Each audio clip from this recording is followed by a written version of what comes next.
Good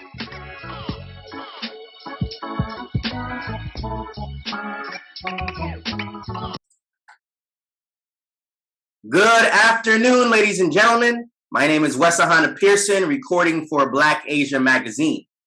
And now I'm talking with a man I've known for a couple of years now. He's a very good friend of my web designer, Kingsley Mensah. I met you through Kingsley, and this is actually our second interview. We interviewed maybe a couple of years back, so I'd like to get an update from you about what's going on with you there in China. So for the audience, can you tell us your name? Okay, sure. Thank you so much, Wes. And I'm very happy to be back. And I'm really very happy to see you again. I know like 2 years now since last time we had an interview. And I'm so glad for that. And for those who do not know me, my name is Rice Ilunga Kajila. And I'm currently based here in China in the city of Wuhan. So yeah, that's pretty much. You're in Wuhan. Yeah. The name itself strikes fear into the hearts of people all over the world. How is it in Wuhan? We've been in this pandemic for almost 3 years. What are some of the changes Wuhan has gone through since you've been there? Well, since the pandemic, I would say the city has changed a lot. Even the business model has changed a lot. So you can see now like most of the malls and subway stations, it's more automated type of services. So you have vending machines all around. You have like robots spraying the spraying, stuffs all around. So All you the can places. see like all the places, like disinfecting the areas. So it's a very different life now in Wuhan, and also you need to show your health code everywhere before you take the subway, the taxi, any public transportation. You need to show your healthcare. Your health code. So that's pretty much about the life in Wuhan right now. It's like common. Okay. Is life there harder or easier than it was before? Well, I would say it's kind of harder. Yeah, it's kind of harder, especially for the foreigners. So it's kind of difficult because there are some people who cannot move around that much anymore. Before you leave the city, you need to have your COVID test, or if you travel, hotels cannot accept foreigners. So it's kind of a very difficult way of living now in Wuhan. Okay. I hope it gets better. All right. Moving forward, let's actually take a step back into your background. For the people who are watching and listening, can you tell us, before you even came to China, where were you and where did you grow up? Well, thank you so much for that question. Actually, I grew up in the Democratic Republic of Congo, which is my country of origin. And I grew up in the city of Lubumbashi. Lubumbashi is way in the southern part of Congo. Okay. It's the capital city of the Okatanga province. So yeah, that's kind of my city where I grew up, and that's where my family also is currently living in. Okay. And right now in China, you're doing business, but you mentioned to me previously that your family, your background has been heavily involved in business for a number of years. Can you describe for me what your background in business is like coming from Congo? Yeah, sure. When I first got in touch with the business world was when I was like 13 years old, around that age, because my parents had, or they still have a farm. So my mom would take us to the farm to go and do the plantation and then the harvesting as well.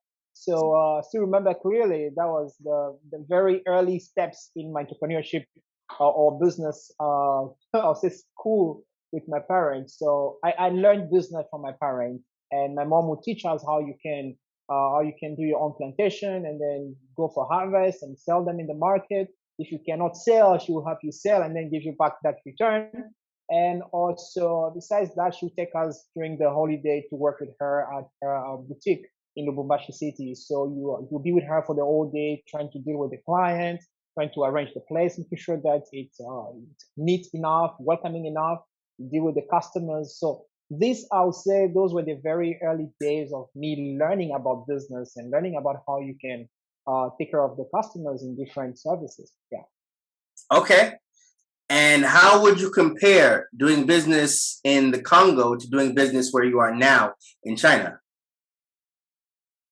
Well, I would say that in China it's a bit different because China, the international trade environment is kind of very mature. So in China, you have this already established infrastructure for you to do like international trade. Like our company, we are into international trade and international logistics. Mhm. So the infrastructure and the system already support this kind of business model. So you have the suppliers on one side, you have the internal logistic that's already advanced, and you also have the international logistic also ready to receive your package and help you to send them no matter where you want to send them around the world. So the environment in China, I would say, for international trade is quite advanced and quite mature enough.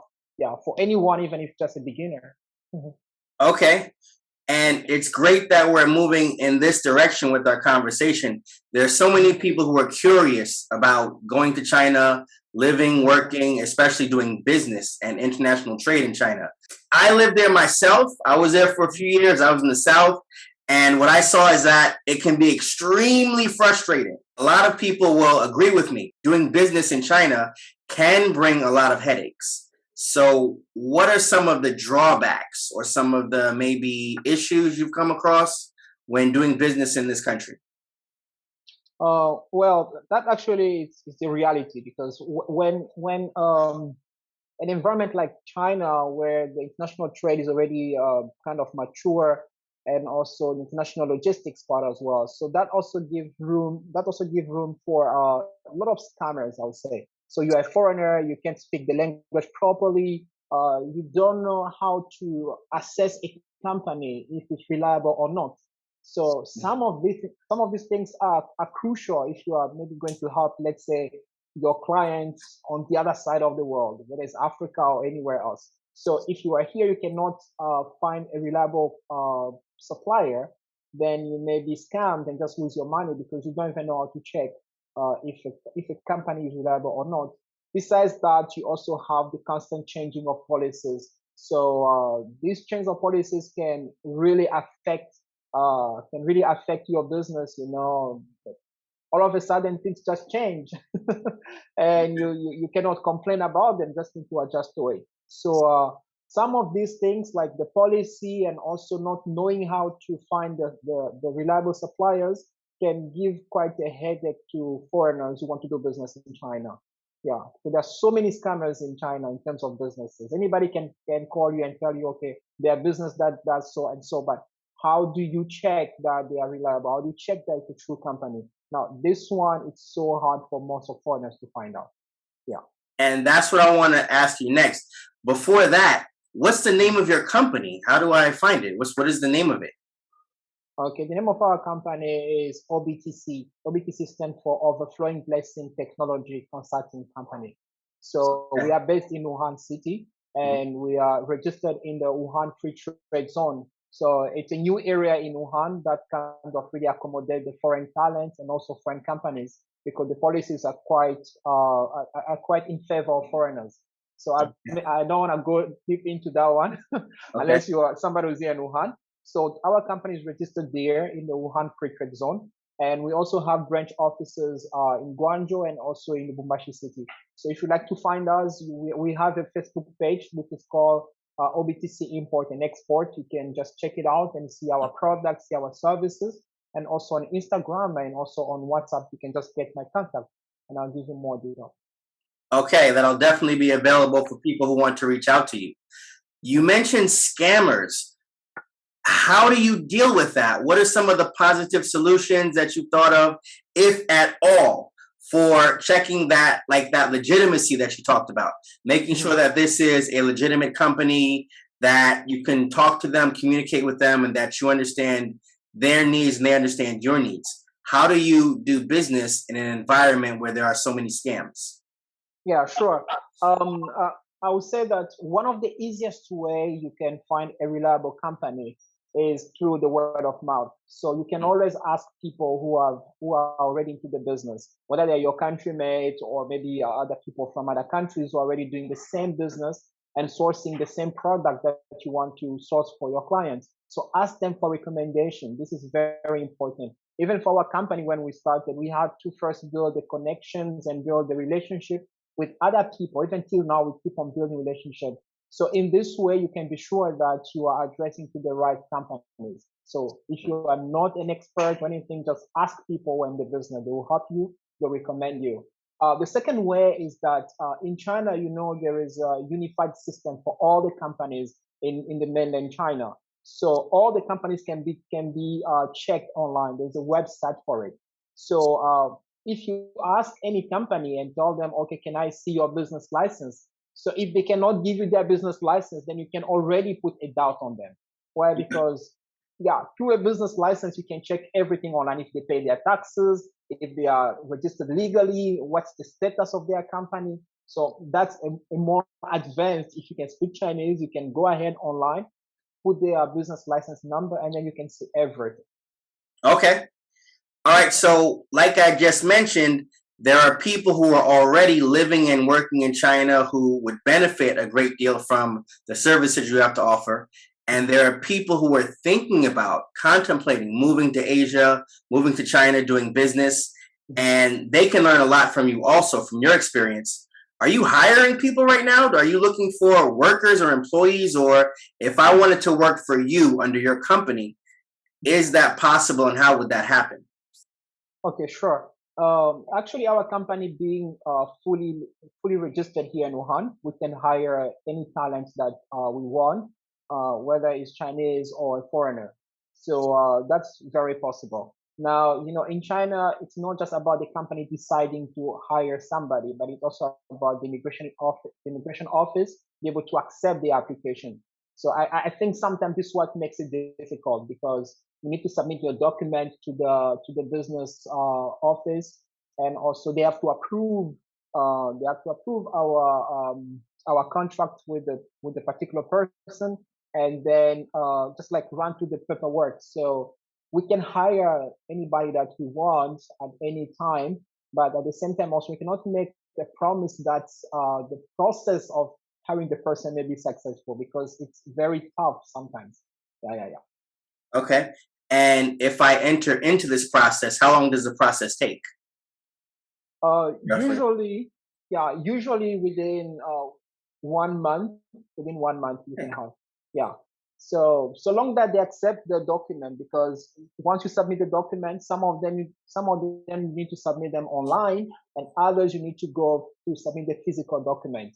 So this process, I would say, it's what makes it very difficult, because if they check online, you don't pass. That means that even if you go physically, they will still uh, tell you to go check online. So yeah, those are kind of difficulties that foreigner maybe have being hired fully, like full time in China. But in our company, we also have some freelancers that we work with since 2 years now. So we offer chances to people who are enthusiastic about learning about business. So they join our team as freelancers, and then they can learn the skills. And who knows, when they graduate, if they meet the requirement, we can definitely keep them as well.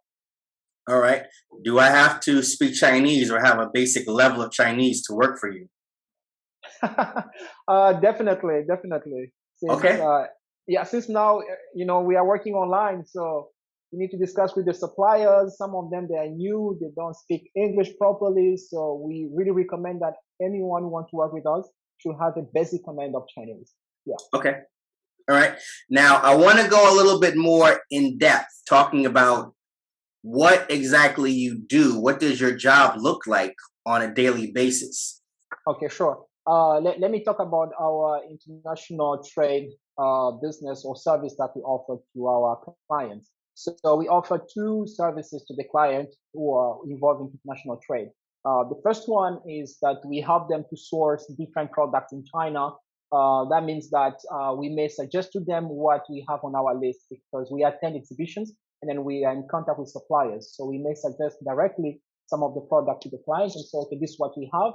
Are you interested into it? Or if they're already in the industry, we can suggest to them the service. Now, another way is that they come to us and they just show us whatever they want. We give the specifications or the purchase order, and then we walk through it. We ask them some basic questions if we need clarification before we can go and discuss now with the suppliers. So on the other side, we also offer the international logistics. So that means that we have clients who are, for example, in Congo, in Tanzania, in South Africa, Congo, Brazzaville, Rwanda as well. So they purchase things in China, but they need to find a reliable company that will help them to send the things out of China. So when they come to us, usually they give us information such as who are their suppliers, how far they are within the purchase process with them. Are they already completed the purchasing, or they need us also to be as the middle company to help them complete the payment of whatever packages. Then after that, the supplier will give us the tracking numbers, and then we confirm with the clients that everything is okay, the packing list is confirmed, and then we start shipping the product. Now, clients usually they will choose between sea freight or air freight. So we will tell them the price. For example, for Congo, we have cities where we send things. We can tell them, okay, your product, this one is best if you send it by air or by sea. So basically, it's a communication, a relationship between us and the client, making sure that we understand their needs and that our services are I would say, like designed to meet their very needs as we discuss along the way. And then when that one is completed, goods are sent out of China. We have our branch office, for example, in Congo. So the team in Congo, from that moment on, they'll pick the communication and be in touch with the client until they receive their goods on that side. So this is basically how we process with the client. So just to summarize, I'll say again, one way, if they want to buy things by themselves, they send to us a purchase list, or we suggest to them. And then we walk through the purchase process. Another way is if they just want to send things out of China, whether by sea or by air, and our company will do all the work in between, also including handling their funds. So they may send the money to our account in their purchase process, and then we handle every payment on this side for them in renminbi, and also including quality check of their product if we need to travel to see that the product is good or it meets their requirements before they can confirm the payment. So we do that kind of service to them. Now, this one is just in regard to the international trade. We also do other trainings. Those are like trainings for people who want to be entrepreneurs or people who just want to know more about business. Okay. All right. Let's touch on that in a moment. For your clients who are in Congo and Tanzania and in maybe South Africa, what kinds of products typically are they buying from China? Mm-hmm. Well, for example, in Congo, the majority of clients, they are mainly into fashion. So you can see that they're very interested into the fashion business, such as clothes, bags, shoes, and name it. And also others may be purchasing things like wigs in China. They have like wigs and things like that one. We also have a handful of them who are into machineries, for example, because, Africa is under construction. So every country is kind of under construction. So we help clients to source different types of machines, like for making blocks and also concrete mixers, road, pavement, machineries, also for the mining. So these are the common products that people are buying, whether they are in Central Africa or Southern Africa. You can see it's like two main industries, fashion and also construction and energy saving equipment. Okay. Now, you just mentioned a moment ago that you're branching out, let's say. You have up to now done import-export. You're moving into teaching and training. Can you tell us a little bit about the platform you created to teach people how to do business there in China? Yeah, sure. When our company was registered, before we even jumped into the import and export, we initially started with the International Business Corner, which was which it is like a platform where we bring Chinese and foreigners on the same table to discuss about business, where they exchange knowledge, they exchange ideas, and the like. So that was our very first platform when we registered our company. Was also a breakthrough for us into the market. So when they come, we organize activities on different topics, like how you can build your competency as a foreigner in China, how you can find the right suppliers in China, how you can do marketing properly, and stuff like that one. That was the very initial platform that we created, International Business Corner. And then later on, we also partner with another company, with another organization, which is the EK's Development and Mentorship Program. The I'm founder of sorry, this one is more a time. You said EK. Development and Mentorship Program. Okay. Yeah, that's the founder is a very good speaker, public speaker, and influencer from Ghana. He's a business coach, and he's also actually he's an advisor to our company. Like all through the growth of our company is always there with us. His name is Dr. Ike Afum from Ghana. Okay. Yeah. So we partner with him to bring more trainings, to bring more experts, to bring more ideas to the fact that we want people to come together and learn about business and entrepreneurship as a whole. And 2 years ago, we also realized that most of our participants, if not all of them, but a good number of them, they come from French-speaking countries.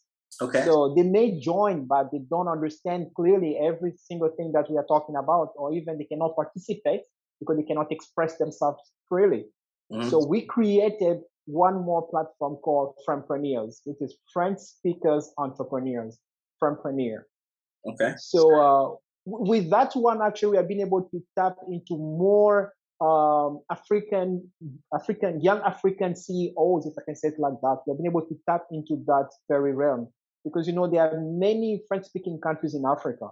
So mm-hmm. with this platform, all of a sudden we have people from Mali, from Senegal, from Morocco, from Tunisia. We have people from different parts of Africa. Now we just help them every week, once every 2 weeks. We have a session of trainings. We have a list of coaches from different countries as well. So every 2 weeks, actually, there is a training. Every single 2 weeks, there's a training. So when they come, the coach prepare already a material based on what we want them to learn through the year. For example, this year we're talking about marketing, becoming a market expert, a marketing leader. So those business coaches that we invite, they train the people how they can develop their companies if they're already companies, or how they can learn how to be good marketers if they're just aspiring. So it's kind of a very interesting platform. And I will invite all the French speakers to be part of it, actually. Okay. How do I participate in one of these seminars or coaching sessions? How would would I just go through the website, or how does that work? Well, we have a WeChat group that is really growing. We have over 150 participants, very active. And most of them are like business owners or small business owners. So we meet there, and also we always share the flyer of our activities in many on Facebook, on WhatsApp, like any other platform that you can reach out to. So if somebody would like to be part of it, you can just add me and I'll add you to the group. So we are also thinking of having our own website, but we believe that it's going to come step by step. Okay. All right. Excellent. That sounds very positive. Okay. So this platform, it's mainly in French. So this would most benefit people who are native French speakers or from Francophone countries. Yeah. Okay. All right. Okay. Yeah. And also I wanted to ask you, how has social media, you mentioned that you're on WhatsApp, Facebook, Instagram. How has social media helped you to grow your business while living there in China? Oh, wow. That's a very good question, actually. Social media, all the platforms, whether it's WeChat, WhatsApp, Facebook, Instagram, name them, they have become that very pool where if you are a business, you gotta be on those platforms. Why? Because you have easy access to the market that you want to focus on. Because you have all these algorithms that are already designed for you. If you want to target the Congolese people, you just put the right hashtags. If you want to reach out to more Congolese, just go on Twitter, for example. They always suggest you people that you don't know. You can add them and talk about your business to them. You let them know what you're doing and how they can benefit from it, and how you can be of good help to them as well. So social media basically is it's like an important tool right now for business, even in China. Just picture it without WhatsApp, without WeChat, without Facebook. How will you know the client outside? I really like the book called Social Media Success for Every Business. I don't know if you have ever read that book. I haven't, but I'll check it out just because you mentioned it. Yeah, it's an amazing one because you learn how you can use these tools for your business, how you can really leverage them for your own benefits. Yeah, because All right. you can also boost your services like the flyers to reach out to more people. So currently you cannot do business without social media. I can't imagine it. Okay. Yeah. All right. Yeah. Excellent work you're doing. It's very great to hear that you're doing all these positive things. I have to ask this question. It's Okay. the things you're saying right now are very positive. I'm very proud to hear the things that you're doing. And I want to ask you a question that maybe will take us sort of like maybe a negative direction. Okay. The business relationship between China and Africa. Mm-hmm. There's a lot of people with a lot of different opinions about how this relationship works and maybe certain changes that need to happen with this kind of relationship. In your experience from living there and working and doing business there Mm-hmm. with China, being from the African continent, Mm-hmm. how would you describe this relationship in business between China and Africa?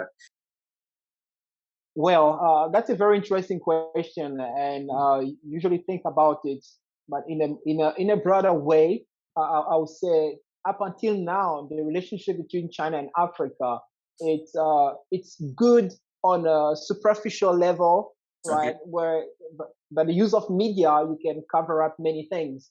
But when you ask people who are on ground in Africa, they can also give you a different story. Okay.